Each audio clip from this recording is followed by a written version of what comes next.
Page 14, The Man in the Moon. They're talking about melody patterns here, but if you listen, you'll just recognize melody patterns. There's no biggie. There are two of them in this piece. The first line is one, and the second line is the second. But then the last two lines basically repeat the first two lines, sort of, right? Sort of. Not totally, but sort of.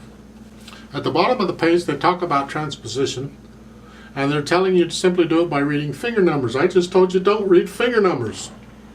Finger numbers are there only as a guide as to what you're doing.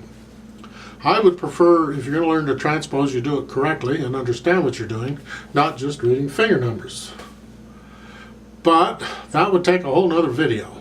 But if you're curious of what they're saying and you want to read finger numbers, they're simply saying that in G position, this is in G major. It's got one sharp, right? And so in G position, if you start out with your third finger there, then in C position, in C major, start out with the third finger there.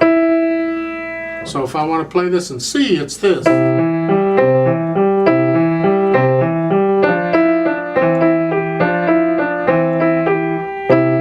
Right? All right. Not the whole thing, but that's the point. I'm not reading the notes, I'm just reading finger numbers. Right? So that's how you do that. That's what they're suggesting you do for now. I suggest you understand what you're doing when you're transposing and not have to rely on finger numbers. Understand why this in G major is equal to this in C major, right? Understand all that. We haven't talked about any of that yet, so I prefer not to discuss it right now.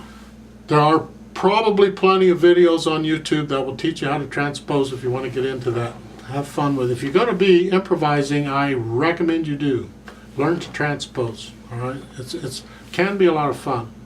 If you like puzzles, it's great because it's like figuring out a puzzle. Anyway, let's do this. Man on the Moon. We've already mentioned it's in G position, so all of the Fs, if there are any, are going to be F sharp, and I don't see any in it, but if there were, they would be F sharp. It starts out piano. It looks like it stays that way, so it's going to be soft throughout. The phrases are, the first two measures is a phrase, the next two measures is a phrase, the third line is a phrase all by itself, the semicolon breaks it, it's a phrase. Then on the third line down, the first two measures is a phrase again, the last two measures is a phrase, because it's the same pattern as the first line. And then at the bottom, the last line, the whole line is a phrase, right? Now I don't know if they've introduced rests to you or not. If you take a look at the first line, second measure in the right hand, you have a quarter note and two squiggly doos after that. Okay? Those things are quarter rests. They're equivalent to a quarter note, except you play them by being quiet. You play the rest by being quiet.